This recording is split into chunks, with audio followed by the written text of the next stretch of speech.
Oh, hello, folks. Hope you're well, and Happy New Year. That's the last time I'm going to go on about New Year, but it's another day, another dollar, isn't it? We got another year, man. Great. Um, well, for those of you who have gone on to diets, top marks. For those of you who are obese and clinically obese, and you keep eating, well, I have to take some scores off you on that one. And usually by the third week, anybody saying they're going to go on a diet and lose the weight, don't bother. You know, stop kidding yourself. Stop kidding others. You know, either get serious or get real. You know, some will, some won't, and so what? Well, so what? I think, yeah, can I be? Let's wind. Let's shake this snow globe up a bit and make a bit of snow, shall we? Um, I have been one of the lucky ones, I suppose, in life that I've never been fat. I was born into the generation of having four older brothers who none of us were fat. Parents, no, not fat. And, we had the normal gene, I suppose, but there's plenty of parents who are reasonably slim and yet have obese children. And there are plenty of fat parents who have slim children, strangely enough. But this business about having the fat gene, I wish it were that easy. And I wanted to talk about the injustices that are perpetrated on people and how they moan about being overweight and they just can't shift it. And yeah, we've heard it all before, haven't we, you and I? You know, they just can't shift the excess. At what stage, you see, do people suddenly realize that they're fat? Let's leave clinical obese out of it for now because that's a medical condition. But let's look at the fatties. And if you are overweight, I'm not being disrespectful because you do that to yourself. Okay, so you've got to take some degree of responsibility. I don't want to hear any excuses and reasons that you inherited the fat gene because that's been proven not to exist. One of the things that got me to thinking about this recently was when I took a flight. And I've heard other people complain about this, but I've never been caught up in it, and I was. Because I haven't flown for 3 years now, but I did a couple of weeks ago. And I was faced with a bill on check-in for excess baggage, believe it or not, because my baggage was overweight. I thought, wow, can't believe it. And I had to pay, not too much, but I had to pay excess baggage on some things I was taking abroad, one way. And it really pissed me off because it got me to thinking, did this, as I sat down in my little chair on the aeroplane and I saw Bunty, yes, you name it, the figure 88, two of them walking down the aisle. And I thought, well, she's a lot heavier than me. Easily. She's got to be, let's have a look at it, 5 or 6 stone, I would have thought. That's, let's say she was a good 50 pounds heavier than me, maybe 60. She would have made 2 of me. She was big. And the husband behind wasn't that short, wasn't too far off the mark. Here they are, Billy and Bobby getting on the plane. And I thought, oh, please don't sit next to me, please. And they didn't, fortunately. I think they were kept towards the back. And thank goodness. Or they're pretty much just behind the main wheels on the central gravity because you want to keep fat people in the middle, spread the weight. And it got me to thinking. I thought, why am I being charged excess baggage? Okay, and I am normal weight. And Billy and Bobby would have checked in their baggage, maybe normal, and got on the plane and smuggled their excess baggage on 2 legs and 2 human being bodies. Weight is weight is weight, is it not? And the aircraft has to fly. You know, how does the aeroplane know that the weight it has to support through the flight? Know whether it's 2 fatties or my baggage? Well, the fatties can get their excess weight on for nothing. Why can't I? And that's discrimination, as far as I'm concerned. Why should I pay excess baggage when 2 excess baggage vehicles, 2 fatties, and many others, poured onto the aeroplane? And yet I'm being penalised for having a bag too big, but they're not being penalised for having bodies massively big compared to their frame and their height. It's so unfair, and I felt aggrieved, and it pisses me off, to be honest. And I'm not the only one who's complained about such things, and there's no rational explanation for this, why people have to pay for excess baggage, when there is no accounting for excess baggage on human beings. It does get right up my nose. I really do think, I really do think that fat people should pay more for their airline tickets. Not only that, if you happen to have the misfortune of sitting next to a clinically obese person on an aeroplane whose seats are designed for nice slim people like me and maybe you and normal people, I would say, with a bit of elbow room. But, oh God, I always get a fatty sat next to me. I don't know what it is. It's just karma. I don't know. I seem to attract them. And I'm like that. I think, oh my God. And they shuffle in, and then you think the problems start, especially if it's a long haul. You think, oh God, no, I've got 14 hours with this bunty, you know. And the first thing they do is kick their shoes off.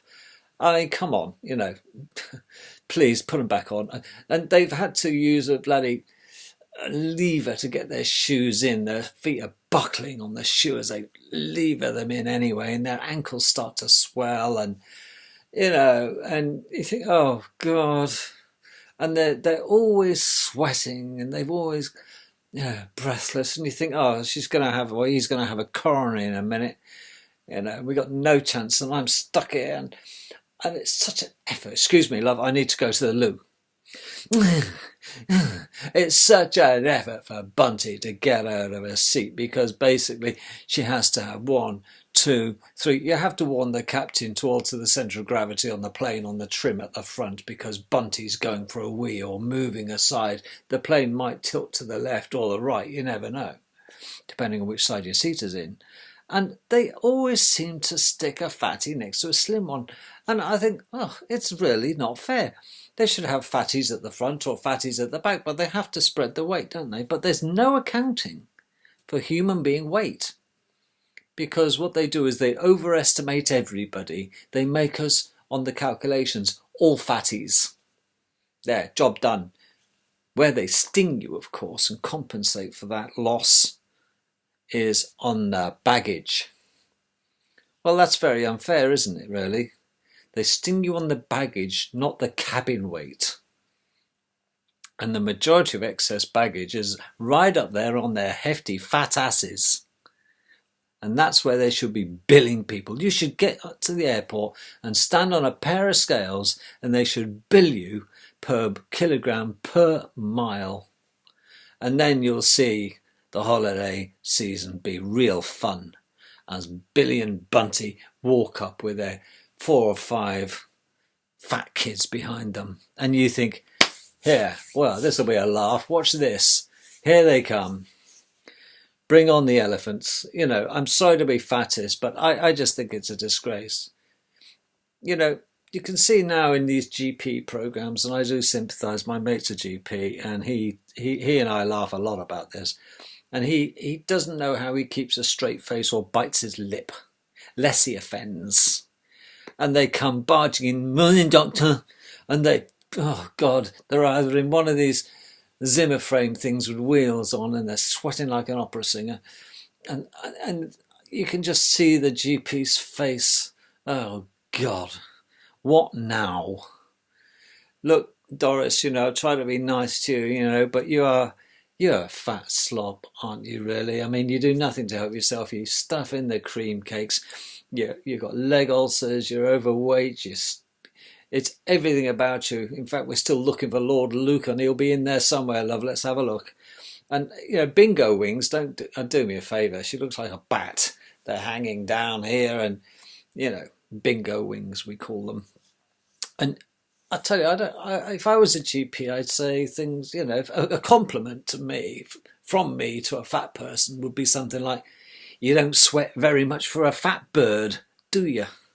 That would be a compliment, because obviously fat people, they do sweat a lot. There's a lot going on under that skin. And they got cracked heels, they got squashed up toes, they got cracked heels, they've got leg ulcers, they've got varicose veins, they've possibly got umbilical hernias, they have respiratory problems, they can't breathe properly. I mean, it's like an encyclopedia, medical encyclopedia. You can take your pick and a fatty will be suffering from it. Somewhere, eventually they'll get it. They're going through the encyclopedia of medical conditions one by one, and sure enough, excess baggage will be responsible. On to top it all, they're on 30 fags a day and they just cannot stop eating bloody cream cakes, so they're going to be type 1, type 2 diabetics. Well, what we don't seem to realise, I haven't got the patience, or I couldn't be a GP, because I'd be arrested, basically. I'd be struck off. And there's no two ways about it. I just couldn't contain it. And, they've often, young mothers who have got fat, and they fail to lose the postpartum fat, i.e. after they've had the baby, they just get fatter. Every time they have a baby, they put on another couple of stone, and they never seem to go backwards. And you can pretty much judge how many kids they've got now by the size of the thing coming through your door. And you think, oh, don't be cruel, try and be nice. But it's hard, because they don't self-help. Well, tell me better, with your leg ulcers and your hiatus hernia giving acid reflux, how are your spots under your neck, the sweat spots and the pimples because they can't clean, and the sores under the arms where the arms and the fat rub together, and obviously don't even go there between the legs where they got chaff marks, they got hemorrhoids, they can't wipe themselves properly down there because they can't bloody reach, and they may need a mirror to check it out and see what's there to wipe. It's just, don't get me going. No, I'm being cruel, I'm being horrible, but don't they have any pride in themselves? What, if I woke up one morning and realised I was quite that big with all those medical problems, don't you think I'd want to do something about it before it got overwhelmingly bad? But do you know the tragedy? They don't see themselves as clinically fat or obese people. They are in this place in Egypt called denial. They must be in denial. And to be fair, that stupid millennial statement that everybody says, well, it's the food, it's all the well, stop eating so much. Because what they do is they stretch their stomachs. The next time it expects the same. And next time if they stretch it again, it'll be bigger. And it grows. And we end up now with the NHS paying an absolute fortune for gastric banding such people. But I've got a couple of people I know very well who have stretched their shrunken or clamped stomach, banded stomach, to such an extent they're having to have the banded one banded, because they just simply cannot contain themselves. They've got to have that last muffin. Oh yeah, baby. Yeah, it makes me physically want to throw up. So being a GP, not really. I mean, can you imagine having to do a cervical swab for women? And it's like, hold me back, lads. Now hold on to my ankles. I'm going in. And you've got the miner's headlamp. it's horrible, isn't it? Just the thought of it. But why don't people do something about it? Do you know why? Because they simply don't give a shit. That's why.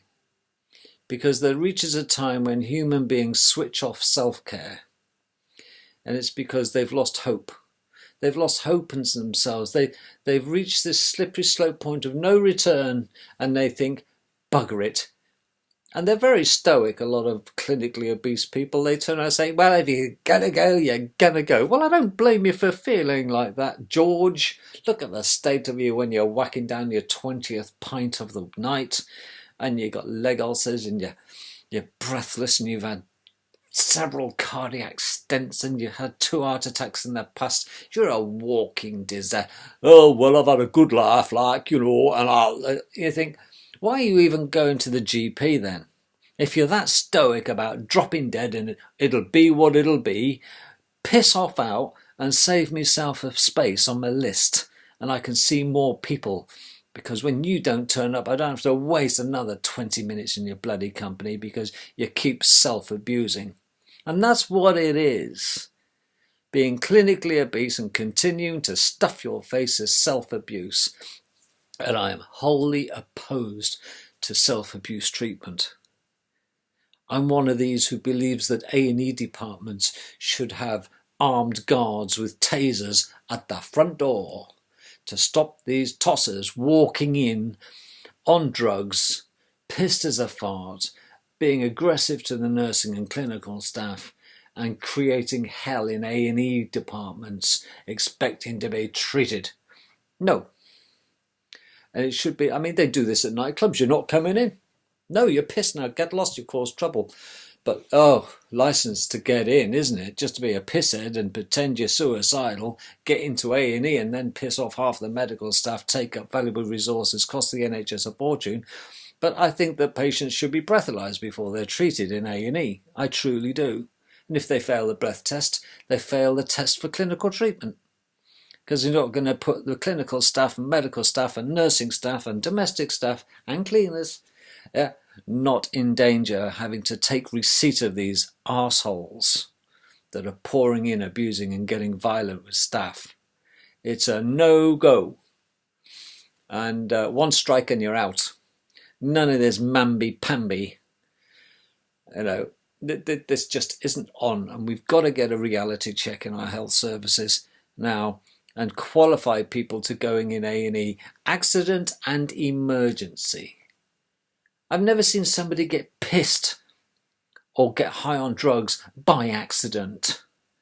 And if it does turn into an emergency because they've self-abused, well, bill them. And if they can't pay, no way. And we have to adopt this because the drugs now, exponential rise in violent drug crimes. Okay, and look at the case of alcoholism in the UK. It's growing bigger and bigger, and violence towards our clinical staff bigger and bigger. And we just ain't got the beds. See ya, it's an accident and emergency. And then, of course, you get our ethnic brethren pouring in, but he's got a splinter in his finger, little Asif, and they walk in, and it's not just one parent walks in with Asif with his little splinter, okay, because he's an emergency. Okay, and he'll sit there and he'll complain that he's had to wait at least 2 hours before he gets somebody to look at his little splinter. And they've brought in 4 or 5 of the relatives. They've got a couple of goats on the go, and the chickens are running around A&E departments. You just have to cast your eyes through many A&E departments every night, and you've got dare I say, a herd of these people who are completely wasting time. Why can't they treat at home? Oh no, it's a big night out for them, for goodness sake. What a novelty. To get all the attention, and they're there, it's okay. And, well, I think that having a free NHS is not free. I have to pay national insurance on the money I earn. I have to pay for mine. And, I've had good value out of mine. I can't moan. But I've paid for it. There's nothing for nothing until you happen to waltz into this country without having to pay a bean. Don't we know that? So the healthcare system in Britain, we are the best in the world at giving away stuff, and that's why we're broke. Our National Health Service is on its knees. You see, they caught up with us. They latched on, and they know a good thing when they see one. And you want to know why Britain is popular for the immigration? It's because we're a soft touch. Oh, yes. It's a joke, isn't it? It's an embarrassment that we are so soft. You know, bring them all in. Oh, that's it, may as well. Bring them all in. We're nice, we are. We're so nice. Oh, yes, don't be like that. You know, yes, they're claiming asylum. No, they're not. They're invading, quite frankly. I'm sorry to go on about this, but let's state facts. You know, fighting age, middle-aged, fighting young man solidly, and there's a whole boatload of them coming here, okay, on a dinghy. Oh yeah, well, if they're refugees, where's the wives and children? Have they left them behind to face the enemy? What are they? There always seem to be men, middle-aged fighting men, don't they, a lot of these? Well, they're big cowards then, aren't they? Because they left the women and children behind. That's what they are, cowards. It's just an absolute nonsense. Now, who's to blame for the bastardization of our country and the corruption and the we don't give a shit about fat people? They cost the NHS a fortune. Because, to be honest with you, the health department doesn't care. The government doesn't care. Because they want to destroy the United Kingdom. That's what it's all about. There is no national pride. How very dare you have national pride? You're a racist. That's what you are. Well, because I love my country and I love my history and my tradition, my borders, language and culture. I'm not allowed to love my borders, my language and my culture. Is it an offence? Since when is it an offence to be patriotic? That's the problem. We're not allowed to be patriotic anymore. However, if we're not allowed to be so patriotic, let's take all the Union Jacks down around London, shall we, near the Queenies, near Buckingham. Get those bloody Union Jacks down, and that Church of England flag. And don't you even think about going near the City of London with that white bit of cloth with a red cross in it. Oh, George and the Dragon shit. Nope, nothing. We get rid of patriotism. Why would we have the Queenie on a stamp then? If we're not patriotic. Sovereign nation? It's a screaming joke. The hypocrisy that goes on. Because we're British. Yes, British, not British. Great Britain. What's great about it now? Come on. We cannot be half pregnant about this. We are either going to be allowed to be patriotic and stick up for our borders, language and culture, because that's what makes up a country, folks, just in case you forgot. Okay? But let's look at what's happened to Holland, to Germany, to Belgium, to France, you name it. Well, what's happened when they took the borders down? Now we see we have a complete mishmash of bastardization of people and society, and what pastors culture in Holland and France and Italy and Belgium and Sweden is gone. And you wait, just you wait, Henry Higgins, as they say on My Fair Lady. It's going to happen in Britain, Brexit or no Brexit. They're going to still pour in. And us soft touches, if we're going to Brexit, folks, we're going to get control of our borders. Really? Do me a favour. If you believe that, I got a nice bridge I can sell to you. Oh yes. In the North Pole. It's ever so good. Used a lot by the penguins. Well, I've had the best of times and the worst of times. I'm saying it all the time. Because I'll tell you something, what we've done, what we have allowed to happen, if we sit back and take it, you know, it's our fault if we allow this to happen. But you know what? To be fair, the poor waifs haven't got anywhere to go, and it was us who started the wars. in Afghanistan, in Syria, and all the others. Well, there's 60-odd wars currently going on. There's lots of black-on-black wars. It's got nothing to do with Britain. Okay, there's lots of wars going on that have nothing to do with Great Britain. Thank you very much. Nothing. So why are we paying the price? Because we are, we used to be in such a state there where the sun never set on part of the British Empire, but look at what is left of the British Empire now. India, well, I don't understand what we did in India, what we were doing in India at that time. It really is a sad thing. And I, for one, am just absolutely saddened by it all. And they do say that the rot of the fish, rotting fish, starts at the head and works its way down. And that's what's happened. Our country is rotting from the top down to the bottom, from the head. A fish rots from the head down, and so does a country. And I think our royals, well, they were never British anyway, they're bloody Germans. The Saxon Coburg Gothas. How many people really know about that? Very, very few. How many people give a rip? Very, very few. Okay. And if there were no knighthoods, and there were no, well, if there were no knighthoods, there no Sir this and Sir that, and no peer system like Lords, the House of Lords, and you took all these privileges away, I think there would be a revolution. It wouldn't be long before we did in fact grow up and become a republic and get rid of the royal family, which I'm absolutely up for doing.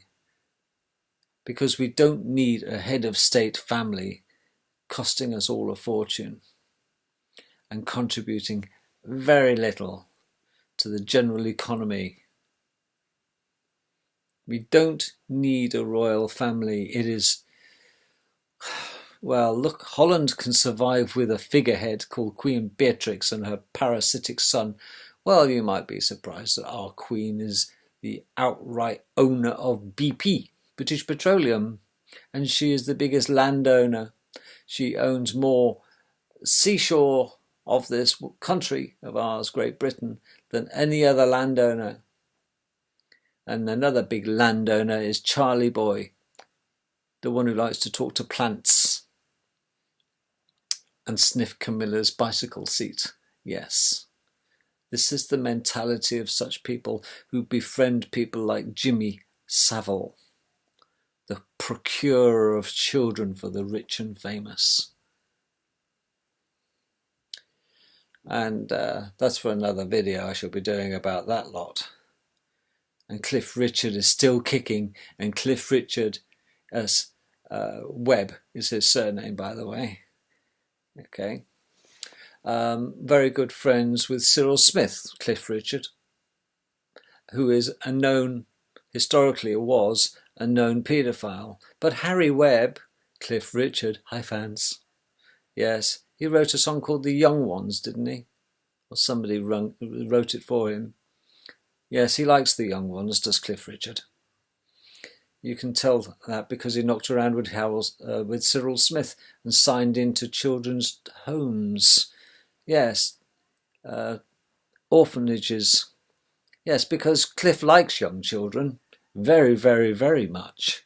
And Cyril Smith likes young children very, very much, as Edward Heath liked young children very much. And it is a paedophile network, is the Houses of Parliament. That's an absolute truth. Leon Britton was proven to be a paedophile, but that was swept under the carpet because Leon Britton was harbouring a list. It went missing, of 40-odd very high-profile members of the Parliament who were known paedophiles. And, well, need I go on? It's a viper's nest, isn't it, all this? And you want to know why our country's going down the toilet? Because it's run by thieves, paedophiles, satanistic shysters. That's why.